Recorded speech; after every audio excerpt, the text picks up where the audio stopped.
What's up, Grace Empire? Pastor Charles here, bringing you another fresh bread for today. I'm excited about what we're going to be talking about today because it's helping me immensely.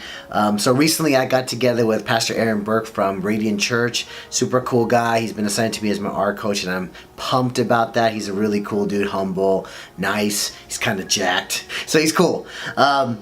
So one of the questions that I asked him during our lunch over tacos was, how do you deal with the stress of being a church planner? So I think it goes without saying that I have a lot of stress in my life right now, and church planning is exciting and I'm super stoked about it, but there's a little bit of stress here and there that seems to come about.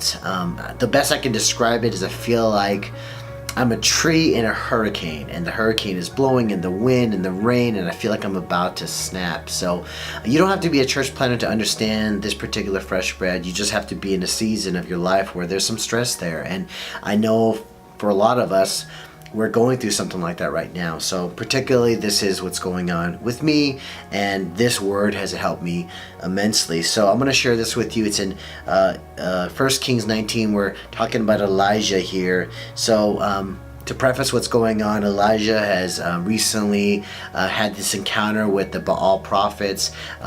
Fire from heaven. If you don't know the story, you should definitely go check it out. It's one of the cooler stories in the Old Testament. Very powerful. Elijah is a showman. He doesn't play around. He's like what I would consider a modern day pastor that really knows how to throw a show. Kind of bold, kind of crazy.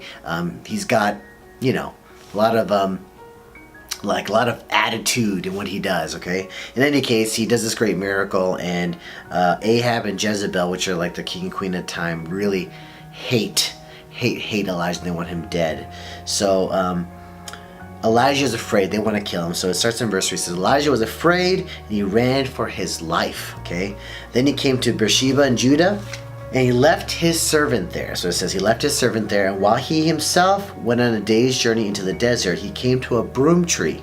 Okay, he sat down under it and prayed that he might die. I've had enough, Lord, he said. Take my life. I am no better than my ancestors. Then he lay down in the tree and he fell asleep. Okay, and all at once an angel touched him and said, get up and eat. He looked around, and there by his head was a cake of bread baked over hot coals and a jar of water, and he ate and drank and lay down again. There is this really interesting idea here.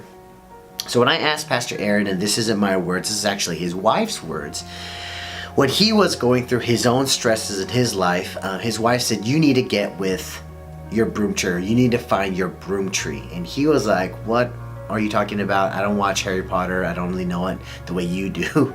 And I laughed because I'm a huge Harry Potter fan myself, and I'm like, what is the broom tree? What is she talking about? But it has anything to do with Harry Potter or Lord of the Rings. It has everything to do with the Bible. And we see here that Elijah, when he is stressed, he doesn't bring his servant with him. He actually leaves his servant behind, and he finds his own, where he finds the broom tree. And the broom tree signifies this place that he gets to be alone with God and complain and gripe and yell and scream and be himself, right? I want to die. I love it. He says, I've had enough, Lord. Take my life. I know better than my ancestors, He prayed that he might die, okay? So there are times that I'm sure we all feel like that. We just need to pray. We need to vent. We need to let it all out. Things feel crazy at times. If you are in a position of high stress, if you're in a place where you feel like you're about to snap, you feel like me, you're in a tree in a hurricane, my suggestion to you is find your broom tree, whatever that may be. The other day, my house is full of people right now, a lot of people living together, a lot of roommates, a lot of kids, a lot of animals. It's crazy. Right now, my broom tree currently is my closet. Okay, so I brought a chair into my closet, put headphones in, and I sat there and I just worshiped and sang and just got to be by myself for just a little while. And I think that 1 hour of just sitting in his presence has been very good for me. But Pastor Aaron said that during the season of stress in his life, he would often, just rent a hotel room, stay there the night, and just get with God and allow God to minister back to him. So he would complain, he'd gripe, he'd read the word, he'd seek after God, he'd sing, he'd do whatever he needed to, and God would begin ministering to him. So if you're in a season of stress, if things feel crazy for you, what I would say to you guys is just get in your closet, Get a hotel room, get away, take a long drive, sit in your car, find your broom tree, whatever it is, and just bare your heart to the Lord. Just let him know everything that's going on, your heart, everything that's happening, and just allow him to minister to you, you know. Maybe you won't wake up and there'll be an angel telling you to eat some bread. Maybe that won't happen, but hopefully by encountering God and by being in his presence, you'll feel refreshed. And that's my suggestion to you guys. So if you guys are in this high stress place, do that. Get your broom tree. It's not a Harry Potter statement. It's in the Bible, 1 Kings 19. So do that. I'm going to do that pretty soon here. Find a place, get in my broom tree, my broom closet or whatever, and really meet the Lord. So I suggest that to you too. So anyways, that's today's Fresh Bread. Hopefully that helps you. We love you here at Grace Empire. Grace Empire is coming. Be ready for a big social media announcement coming up, probably the first week of December.